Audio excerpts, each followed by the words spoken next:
El tema de hoy se titula Los mandamientos pequeños. Los mandamientos pequeños, versículo de memoria, Mateo 5:18, que dice: porque de cierto os digo que hasta que pasen el cielo y la tierra, ni una jota ni una tilde pasará de la ley hasta que todo se haya cumplido.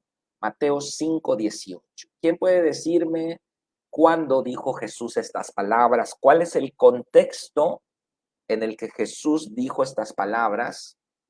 Mateo 5, Mateo 6 y Mateo 7. ¿Qué sucedía? ¿Qué sucedió cuando Jesús, todo lo que vamos a ver hoy, lo dijo Jesús en un contexto? ¿Cuál era ese contexto? A ver si alguien sabe, ¿ok?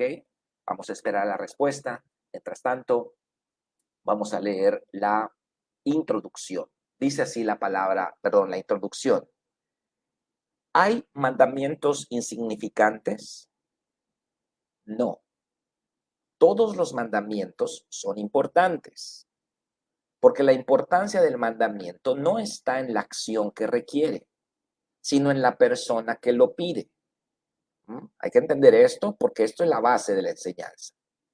Ir a comprar a la tienda podría ser considerado un mandamiento pequeño, pero si nos lo pide el presidente de México, le daremos más importancia. Así hay mandamientos que muchos consideran poco importantes y por eso no los cumplen. Congregarse, diezmar, orar, leer la Biblia, decir la verdad y otros similares. El problema de esta actitud es valorar el mandamiento por su implicancia y no por quien lo pide. Esta es la introducción. Bueno, lo que básicamente nos está diciendo es que el valor de un mandamiento no radica en lo que conlleva para cumplirlo, no radica en la implicancia de las bendiciones que van a haber si lo hacemos o no lo hacemos. La importancia de un mandamiento radica en la persona que lo pide.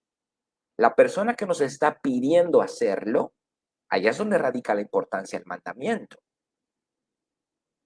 Por lo tanto, en la Biblia no hay mandamientos insignificantes. Hay mandamientos pequeños, ciertamente, hoy lo vamos a aprender, pero todos son importantes. ¿Por qué? Porque Dios nos lo pide. Porque Dios nos lo pide. Y ahí es donde viene el valor del mandamiento. Muchos dicen, bueno, ¿por qué me voy a congregar si mira quién va a predicar hoy? Por eso nosotros no decimos nunca quién va a predicar. Usted tiene que ir a escuchar la palabra de Dios. ¿Quién va a presentarse delante del púlpito? Bueno, eso no lo sabe. Entonces mucha gente dice, vas a la iglesia este domingo y me dicen, ¿quién va a predicar? Entonces, la importancia del mandamiento de congregarse para esta persona depende de la implicancia, no depende de quién lo pide. No importa quién va a predicar, usted debe congregarse, porque Dios se lo pide. No importa si va a diezmar mucho o poco, usted debe hacerlo, porque Dios se lo pide. No voy a diezmar esta semana porque solo son 20 pesos. Es muy pequeño, es muy poco, qué ridículo, voy a hacer el ridículo. No, la importancia del mandamiento no está en el mandamiento en sí, no está en el esfuerzo que conlleve hacerlo, sino que la importancia del mandamiento está en quién lo pide. Yendo al otro extremo en el diezmo, uno podría decir, recibí una herencia, voy a diezmar mucho. No, es mucho. Es mucho. ¿Cómo voy a diezmar 20,000? ¿Cómo voy a diezmar 50,000, 30,000? ¿Cómo voy a diezmar eso? ¿Por qué? Porque él está mirando el mandamiento y el costo que para él representa. No está mirando a quién lo pide. Pues nosotros tenemos que, para valorar el mandamiento, tenemos que ver quién lo pide. Ir a comprar a la tienda puede ser un mandamiento pequeño, pero si lo pide el presidente de México, usted va a ir corriendo a la tienda a comprar. Y si no hay lo que le pidió en esa tienda, se va a ir a la siguiente tienda, y a la siguiente tienda, y a la siguiente tienda. ¿Por qué? Porque usted le da importancia a la persona que lo pide. Esto es lo que hay que entender de los mandamientos. Ok, Muy bien, a ver la respuesta. Herón, muy bien, Herón. Herón dio la respuesta correcta en el Sermón del Monte. Pregunté hace rato cuál es el contexto en el que Jesús dijo estas palabras en Mateo 5, Mateo 5, Mateo 6, Mateo 7. ¿Cuál es el contexto? El Sermón del Monte. Tengo en mi canal de YouTube un estudio tremendo, completo, de pe a pa, del Sermón del Monte. ¿Okay? El Sermón del Monte es el seminario de discípulos, el seminario de líderes de Cristo. ¿Quiere ir a un seminario de líderes? Vaya a Mateo 5, 6 y 7 y ahí encontrará el mejor seminario de liderazgo que exista en el mundo. Ahí, en sus manos, en su Biblia está. Ahí está el seminario. Muchas gracias, Herón. Te voy a poner una estrellita. Hasta tu estrellita. Ok, muy bien. Entonces vamos a pasar al punto número 1. Mencione, esto quiero que me lo escriban en los comentarios, 3 mandamientos bíblicos que muchos hoy no consideran importantes, que dicen, no es importante hacer. Ya mencionamos congregarse, puede ser uno de ellos. Diezmar es uno muy común que la gente no le da importancia. Ok. Perdonar pudiera ser otro. ¿Qué mandamientos? Evangelizar. Evangelizar, no evangelizo a nadie. No guío a los pies de Cristo a nadie. Comenta Ani Contreras, y de hacer discípulos. Le voy a decir uno muy común. Ahorita que está Ani comentando y que creo que está Israel conectado y también está Edgar Orellán, le voy a decir uno muy común. Un mandamiento muy común, pequeñito, sencillito, pero nadie le da importancia. Levantar las manos. Adorar. Levantar las manos. Pocos le dan importancia. Qué flojera. Cantar, balbuceo, aplaudo así, ¿no?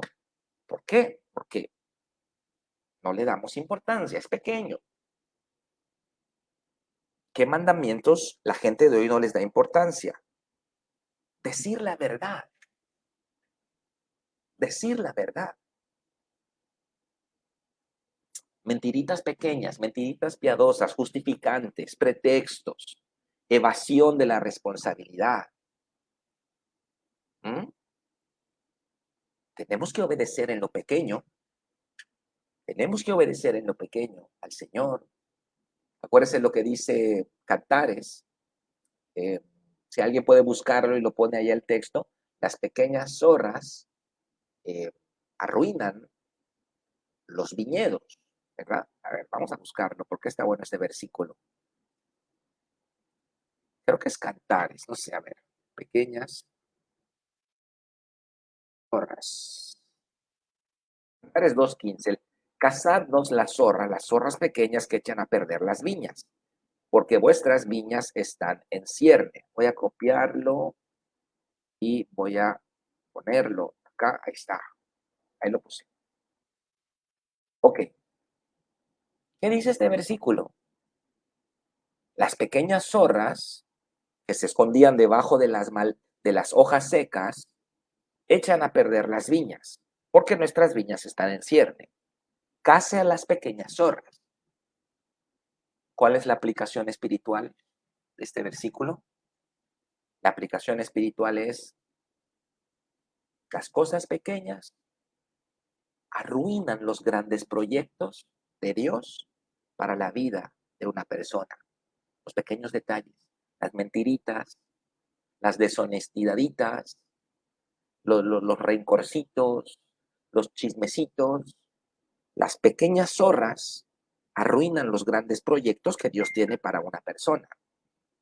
Es la aplicación. Gaby Núñez comenta: guardar el día de reposo, adorar a nuestro Padre, ponerlo en primer lugar, levantar falso testimonio, ¿sí? ¿Ok? Muy bien, entonces esas son una de las respuestas que podemos poner en el punto número 1, que es una pregunta abierta. Punto número 2, ¿qué nos recuerda Jesús en Mateo 5:17? Vamos a ver entonces, dice: no piensen que he venido para abrogar la ley o los profetas. No he venido para abrogar, sino para cumplir. Es interesante, hermanos, que Jesús haga esta aseveración, esta afirmación. Me llama la atención. Me llama la atención que Jesús diga esto. ¿Por qué? Porque Jesús está presuponiendo que nosotros íbamos a pensar que Él iba a hacer lo que está diciéndonos que no va a hacer. O sea, Jesús está adelantándose, se adelanta antes de que Él sabía lo que nosotros íbamos a hacer.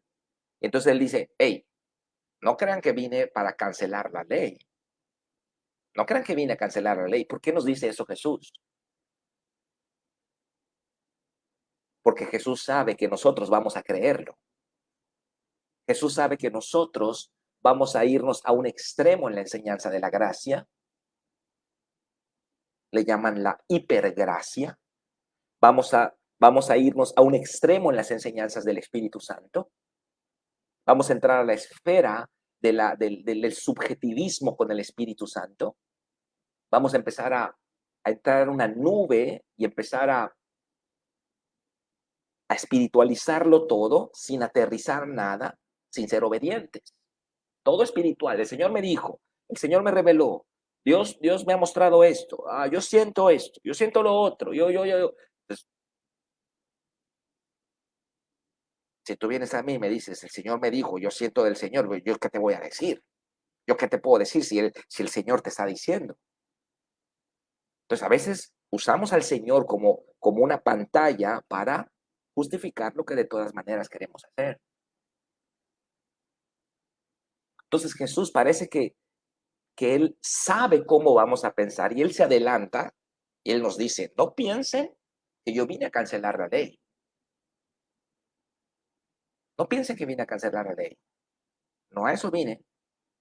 ¿Por qué se los digo? Porque muchos de ustedes van a creer eso.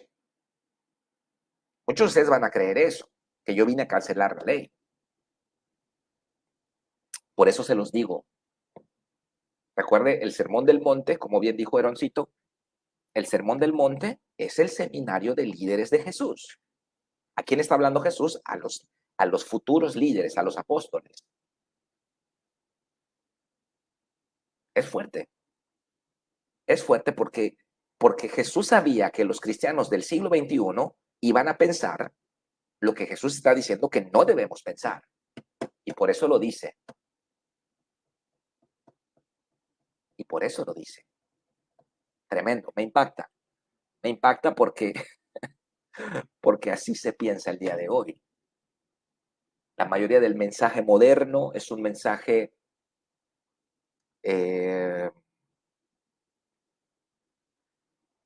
que habla demasiado de la gracia, que no, bueno, yo decía ayer a la congregación de Tierra Prometida, porque este es el tema de hoy y nosotros vamos a congresos, vamos a eventos, vamos a conciertos, vamos a seminarios, vamos a muchos lugares y cuando estemos en esos lugares tenemos que discernir. Claro, no estamos hablando de una herejía, estamos hablando de un, un matiz que se le da a ciertos mensajes modernos. Yo le decía ayer a la iglesia, cualquier mensaje que te hable de las bendiciones y las promesas de Dios y no te mencione la necesidad imperante de obedecer, te están vendiendo humo. Claro, hay bendiciones, amén. Hay prosperidad, amén. Hay sanidad, amén. Hay la promesa de una vida digna, amén. Dios es un Dios de restauración, amén. Dios quiere bendecirnos, prosperarnos, fortalecernos, amén. Sí, pero arrepentíos y convertíos para que sean borrados vuestros pecados, para que vengan de la presencia del Señor tiempos de refrigerio. Hechos 3:19. O sea, cualquier mensaje que nos hable de las promesas de Dios y de las bendiciones de Dios y no nos diga la necesidad imperante de que el hombre debe arrepentirse y obedecer, es demagogia, es humo. No funciona así. Está bien emocionarnos, a mí me gusta emocionarme. Está bien ir a un congreso y emocionarse y pasar al frente y tomar decisiones en el altar. Está bien eso. Está bien llorar en el altar. Está bien eso. Todo eso está bien. Pero saliendo de allá, levantándose del altar, al secarse las lágrimas, uno tiene que tomar decisiones. Uno tiene que empezar a hacer sendas rectas para su vida. Uno tiene que aplicarse a los estándares. Pero si uno se queda en la esfera del romanticismo, en la esfera telenovelesca, si uno se queda allá en el Jesús, que te amo Jesús, tú conoces mi corazón, si uno se queda en esa esfera, no, no funciona. No existe la magia. Existe un padre responsable. Yo le decía yo a una niña de casa hogar, yo le enseñaba porque ella me acercó y me dijo, papá, no me han venido a ver, los licenciados no están viendo mi caso. Yo me compadecí, yo le dije, mira, vamos a orar porque Dios todo lo puede hacer. Tú tienes que hacer, yo le decía a esta niña, lo que tú puedas hacer, lo tienes que hacer. Y en todo lo que no puedas hacer, tienes que orar. Por ejemplo, ¿quién se debe lavar los dientes? Tú. No vas a orar para que Jesús lávame los dientes. No, tú lo tienes que hacer. Esa es tu parte. Pero tú no puedes sanarte. Tú no puedes solucionar este problema legal en el que está metido tu familia. No lo puedes hacer. En todo lo que tú no puedas hacer, debes orar. Haz todo lo que puedes hacer. Y en todo aquello que no puedes hacer, ora. ¿Qué son los mandamientos de Dios? La parte que nosotros podemos hacer. ¿Mm? La parte que nosotros podemos hacer. Esos son los mandamientos. Diezmar, usted lo tiene que hacer. Usted no puede orar, Jesús, diezma por mí. No, usted lo tiene que hacer. Perdonar. Ah, no, que Dios te perdone. Yo no te tengo nada que perdonar. Que Dios te perdone. No, usted lo tiene que hacer. Congregarse. Ay, que la presencia de Dios venga a mi casa, yo acá en mi casa, me conecto y acá. No, usted tiene que hacerlo. Ya pasó la pandemia, hermano. Hay que congregarse. Congregarse no es solamente ver el culto, ver la predicación. Congregarse implica muchas cosas. Implica servicio, implica convivencia con los hermanos, implica diezmar, ofrendar, adorar, implica escuchar la palabra, ir a la casa de Dios. Todo eso implica congregarse. Entonces, Dios nos ha dado la parte sencilla, la parte fácil es nuestra. Todo lo que puedas hacer, todo lo que, eso tú lo tienes que hacer. Y lo que no puedas hacer, ora, porque Dios sí lo puede hacer. Entonces oramos la niña y yo, le dije, repite después de mí, y la guié para que le pida a Dios que solucione el problema de su familia. Y le dije, todos los días tienes que orar esto. Hagamos lo que nos corresponde. Esa es la parte fácil. Esa es la parte fácil. Entonces la respuesta, perdón, ya me demoré mucho en este punto. Nos recuerda Jesús en Mateo 5:17 que Él no vino a cancelar la ley. Eso nos recuerda. Él no vino a cancelar la ley. Esto podría suponer un conflicto para muchos, puesto que el apóstol Pablo nos enseña en Romanos, en Gálatas, en el libro de los Hebreos también que la ley ya caducó. La ley ya caducó. Entonces, hay una contradicción entonces acá, porque Jesús dice, no vine a cancelar la ley, pero el apóstol Pablo dice, ya no estamos bajo la ley. Hay que entenderlo para no confundirnos, ¿ok? Vamos a avanzar porque aquí viene la explicación. Dice entonces, Jesús, previendo que llevaríamos a un extremo las enseñanzas de la gracia, nos recuerda que la ley moral de Dios sigue vigente. La ley ceremonial y el sacerdocio levítico caducaron en la cruz, pero la ley moral de Dios no.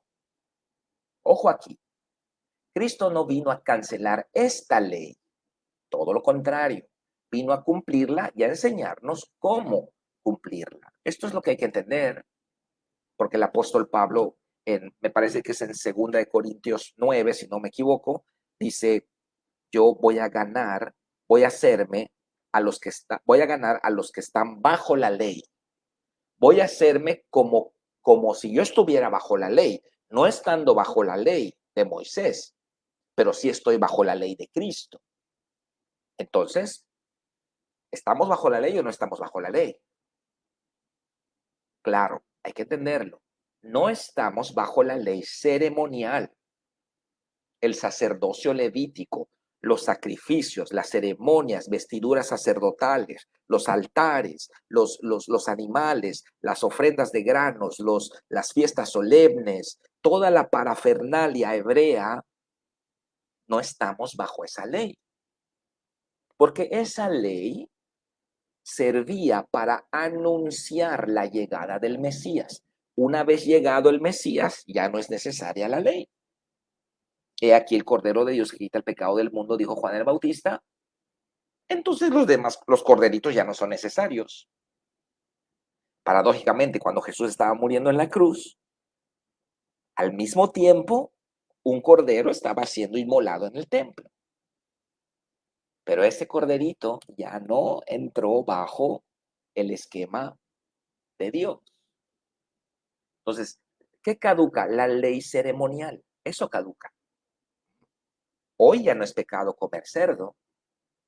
Hoy ya no es pecado tocar a su esposa cuando está en la menstruación. Eso en la ley era pecado. Si sale moho en la pared de su casa, no es pecado, pero en los tiempos de la ley sí era pecado. Si usted se enferma de una enfermedad de la piel, no es pecado. Si usted se pone una tela con distintos colores, no es pecado, pero en la ley era pecado. O sea que ese aspecto ya caducó. Ya caducó. ¿Por qué? Porque era sombra y figura de las realidades espirituales que Cristo trajo. Pero hoy sí es pecado mentir. Sigue siendo pecado robar. Todavía es pecado fornicar, deshonrar a los padres, codiciar, matar, asesinar. Todo eso sigue siendo pecado. ¿Por qué? Porque la ley moral no caduca, caduca la ley ceremonial. Eso caducó. Eso es lo que ya no estamos bajo eso. Cuando Pablo habla de la ley, se está refiriendo al sacerdocio levítico. Ya no estamos bajo la ley ceremonial, pero todavía tenemos que cumplir la ley de Cristo.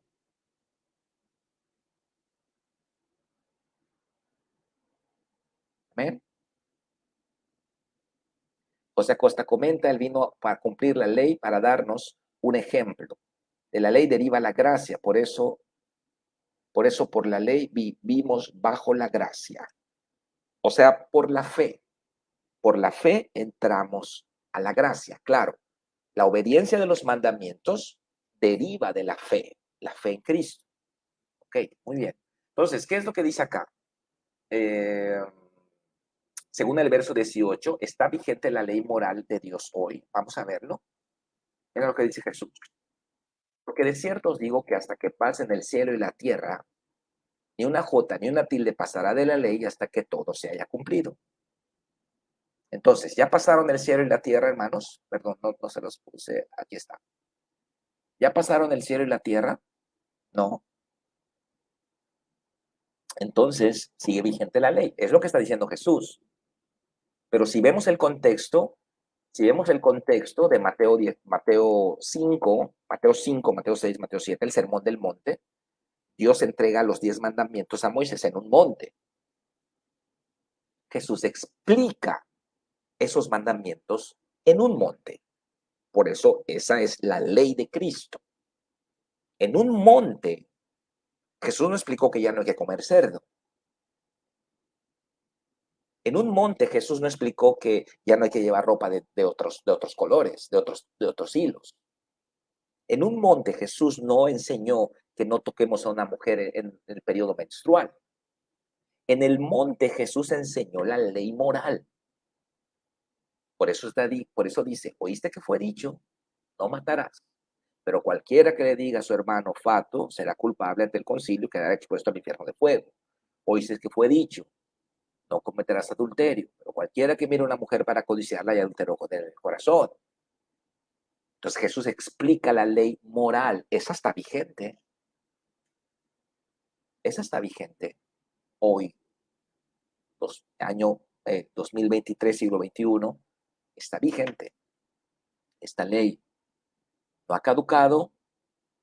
Entonces tenemos que cumplirla. Esto es lo que Jesús nos está diciendo.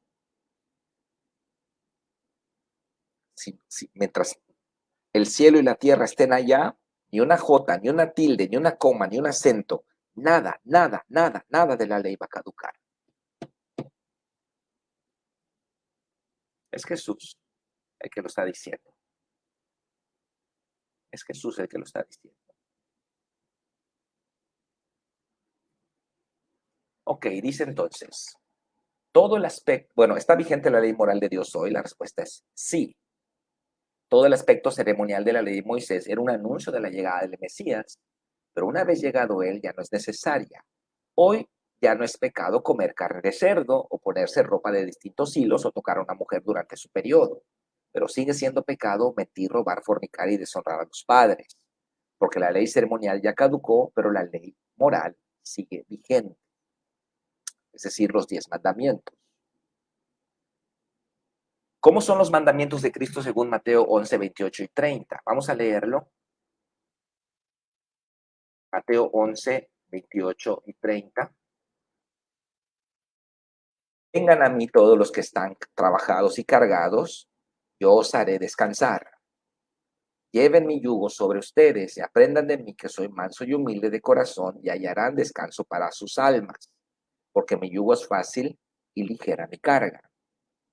Bueno, en primer lugar, el llamado de Cristo, el llamado de Cristo es a los que están bajo la ley ceremonial de Moisés, rituales, sacrificios, 613 mandamientos, ceremonias, sacerdocio, animales, etc. Jesús dice, vengan a mí todos los que están trabajados y cargados, yo les haré descansar. Está hablando en términos de el peso de cumplir la ley de Moisés. Lleven mi yugo sobre vosotros y aprendan de mí que soy manso y humilde de corazón y hallarán descanso para sus almas, porque mi yugo es fácil y ligera mi carga. Jesús está diciendo, la forma en que vamos a llevar el nuevo pacto, el cristianismo, es fácil y sencillo. La forma en que se llevó el antiguo pacto era compleja. Más que los judíos le agregaron 100,000 mandamientos de hombres y regulaciones y enmiendas a los mandamientos y tenían el Talmud con no sé cuántos libros, una cosa tremenda y todos se desanimaban y nadie podía cumplir nada. Entonces Jesús dice, hey, aquí mi yugo es fácil y ligera mi carga. Entonces, ¿cómo son los mandamientos de Dios? De Cristo. Fáciles de cumplir. ¿Diezmar es sencillo o es complicado?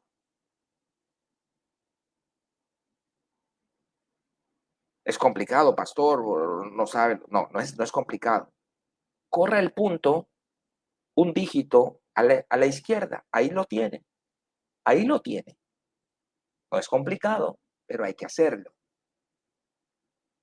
Perdonar es complicado, pastor, es que tú no sabes, es complicado para mí perdonar. No, abra su boca, pronuncie delante de Dios, perdono a fulano y va a ver que no es complicado, pero hay que hacerlo.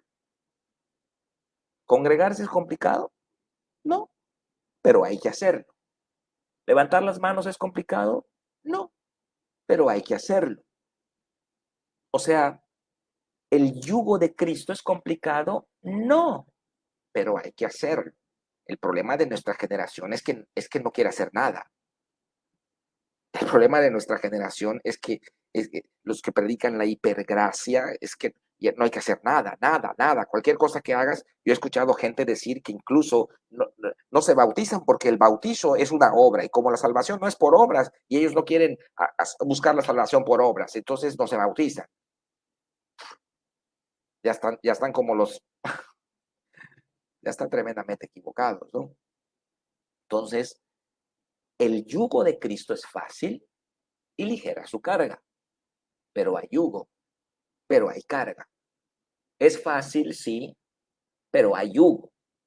Es ligera la carga, sí, pero hay carga. ¿Me explico? O sea, hay algo que tenemos que hacer. No es solamente Hakuna Matata y que ya soy salvo y hago lo que quiero. No, hay que apegarnos a un estándar. La buena noticia es que es fácil ese estándar. Es ligero ese estándar. Esa es la buena noticia. Cualquiera, hasta un niño de 5 años, lo puede cumplir. Esa es la buena noticia. Pero si ni eso queremos hacer, entonces, como dirían mis primos allá, estás fregado gallo. Estás fregado gallo. ¿Ok?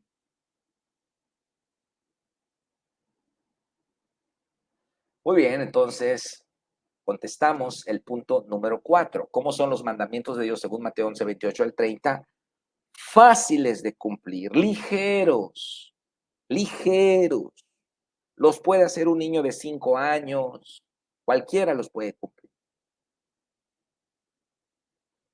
Es insignificantemente pequeño lo que Dios nos pide en relación con las inmensas bendiciones que Él promete darnos por nuestra obediencia. Pero si ni eso hacemos, entonces no hay de dónde se nos pueda ayudar. No existe la magia. Si ni eso hacemos, el yugo de Cristo es fácil y la carga de Cristo es ligera. ¿Ok? Pero hay yugo, pero hay carga. O sea, si ni eso pequeño hacemos, si ni lo insignificante hacemos, no hay de dónde se nos puede ayudar. No existe la magia. Vemos mucho Disney y Hollywood y Netflix y creemos en la magia, pero no existe la magia. Existe un Dios que se apega a la legalidad de su reino y que ha establecido mandamientos fáciles de cumplir, que no son gravosos para todos, para que a través de ellos Él pueda entrar legalmente a nuestra vida. Y no lo quiere hacer. No lo quiere hacer porque piensa, ay, me está robando el pastor, ay, mira, me están demandando esto, me están pidiendo que yo haga esto. No lo quiero hacer, ni lo pequeño quiere hacer. No hay de dónde se le pueda ayudar. No existe la magia. No se puede. Lo siento. No hay manera. Si ni lo insignificante queremos hacer, ¿qué es lo que Dios nos pide en relación con lo que Él nos va a dar?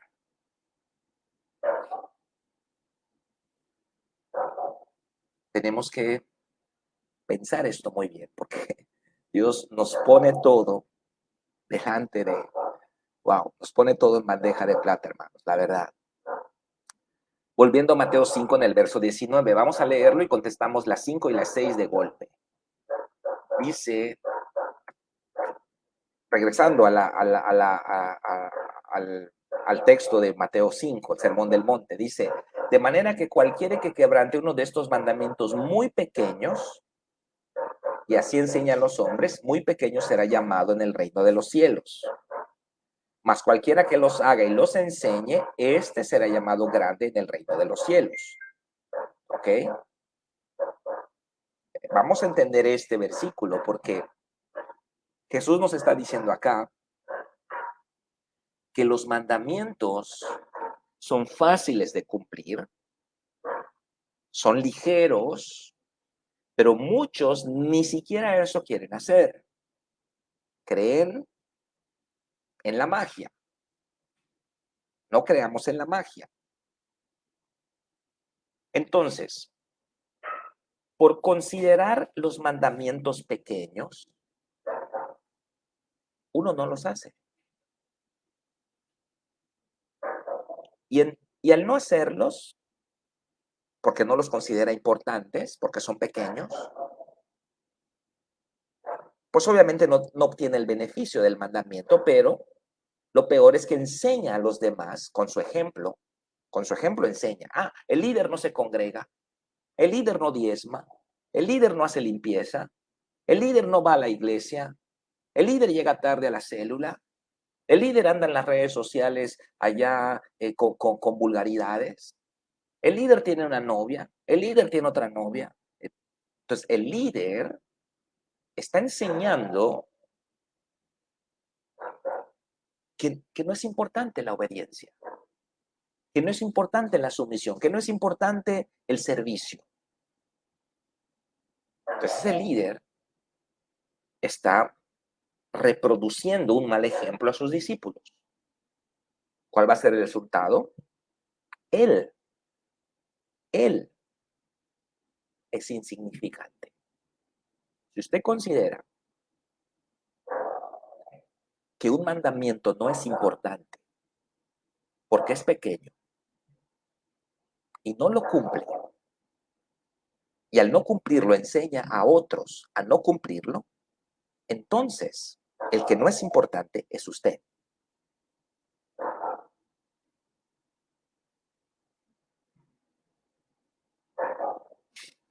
Es lo que está diciendo Jesús.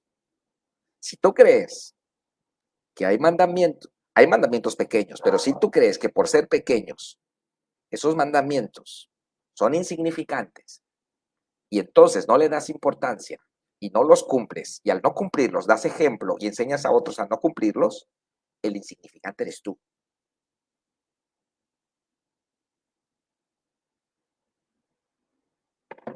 Wow. Wow. Wow, es fuerte, pero es así. Es así. Jesús habla así, hermano, como una espada directa al corazón. Así habla Jesús. No se anda con remiendos. No se anda, no maquilla. Él va directo, la verdad. Pero si hay mandamientos pequeños y usted les da importancia, aunque son pequeños. ¿Por qué les da importancia? Porque vienen de su padre. Y entonces usted los cumple, aunque los demás no le dan importancia, usted le da importancia y entonces los cumple. Y al cumplirlos, usted da ejemplo a los demás de cumplir un mandamiento que los demás no consideran importante. Porque usted hizo del mandamiento algo grande, un mandamiento pequeño lo hizo grande, entonces dice Jesús, eres grande en el reino. Tú eres grande en el reino. Sea grande, hermano. Sea grande en el reino. Sea grande en el reino. ¿Cómo lo va a lograr? Valorando los mandamientos que los demás consideran insignificantes, que aunque son pequeños y fáciles de cumplir, usted les da importancia porque su padre se los pide. Y al cumplirlos, usted va a enseñar a cumplirlos, va a dar ejemplo de cómo cumplirlos. Y Jesús promete, tú eres grande. Orar antes de comer no es importante. No es importante, comamos, no es importante. Pero usted le da importancia. Eres grande. Llegar temprano a la iglesia no es importante, es importante, no. Ir a la limpieza, que vamos a hablar de ese tema al rato, y no es importante, que no es... Usted le da importancia, usted es grande. Usted no le da importancia, usted no es importante. Usted le da importancia, usted es importante. Así funciona. Así funciona. Punto número 5. ¿Qué sucede con el creyente que al ver estos mandamientos pequeños y por ser pequeños no los considera importantes, y porque no los considera importantes no los cumple, y porque no los cumple no enseña a otros a cumplirlos? ¿Qué pasa con él? Él será llamado pequeño en el reino de los cielos. Según el mismo verso, punto número 6, ¿qué pasa con el creyente? Que no importa si el mandamiento es pequeño, él le da importancia porque su padre se lo pide, y como le da importancia, los cumple, y como los cumple, enseña a otros a cumplirlos. ¿Qué pasa con él? Él es grande en el reino de los cielos. Así funciona, hermano. Así funciona. Así funciona. Punto número 7, ¿cómo debe ser nuestra justicia? Según el verso 20, con este verso vamos a terminar. ¿Cómo debe ser nuestra justicia? Dice, porque os digo que si vuestra justicia no fuere mayor que la de los escribas y fariseos, no entraréis en el reino de los cielos. Acuérdense lo que Jesús dice de la puerta estrecha: entrad por la puerta estrecha, porque amplia es la puerta que conduce a la perdición, y muchos van por ella, pero la puerta estrecha que conduce a la vida, pocos la hallan. Es el mismo principio acá involucrado. Si vuestra justicia, si tu comportamiento, si tu forma de hacer las cosas no es superior a la de los escribas y fariseos, y mire que los escribas y fariseos ayunaban muchas veces, diezmaban, ofrendaban, daban limosna a los pobres, estudiaban la Biblia, iban a la sinagoga, y Jesús dice, si tu justicia, si tu estilo de vida no es superior a la de ellos, no entras al reino de los cielos.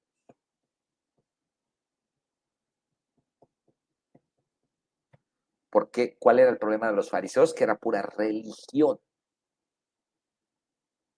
Solamente por fuera hacían las cosas, no había el corazón, no amaban a Dios. Y ya aprendimos en otras células que el motor para hacer las cosas es nuestro amor a Dios. Entonces, ¿cómo debe ser nuestra justicia? Superior a la de los escribas y fariseos. Nuestro comportamiento, testimonio, toda nuestra vida deben mostrar una marcada diferencia con el mundo. ¿Dónde está la diferencia? En lo pequeño, en darle importancia a lo que los demás no le dan importancia. Todos llegan tarde al trabajo, a la oficina, usted no. Todos tardan 1 hora con 15 minutos en la comida, usted no. Todos llegan tarde a la célula, usted no. Nadie da el versículo de memoria, usted sí lo da. Dele importancia a lo que los demás no le dan importancia. Eso marca la diferencia con los demás. En valorar lo que Dios pide, no por las acciones en sí, sino porque es Él el que nos lo pide. Esto es lo que da valor e importancia a los mandamientos. Y cerramos con el recuadro de la derecha, que se llama antinomismo, que voy a invitarles a que investiguen un poquito de esto en las redes sociales, en internet, en Wikipedia. Pueden encontrar este concepto que es muy antiguo, del siglo XVI, pero sí que está en boga, hermanos. Sí que está en boga, ¿ok? Este es un concepto que salió una derivación de la Reforma Protestante, que fue considerada una herejía, pero sí que está en boga en nuestros días. El antinomismo, del griego anti, que significa contra, y nomos, que significa ley, en contra de la ley es el significado, es una postura teológica originada en el siglo XVI, propagada por Johannes Agrícola, un reformador alemán y amigo de Lutero, que enseñó que puesto que somos salvos por la fe sin la mediación de buenas obras, ya no es necesario obedecer. los mandamientos de Dios, pero ya no es necesario obedecer los mandamientos de Dios. Esto es lo que enseñó.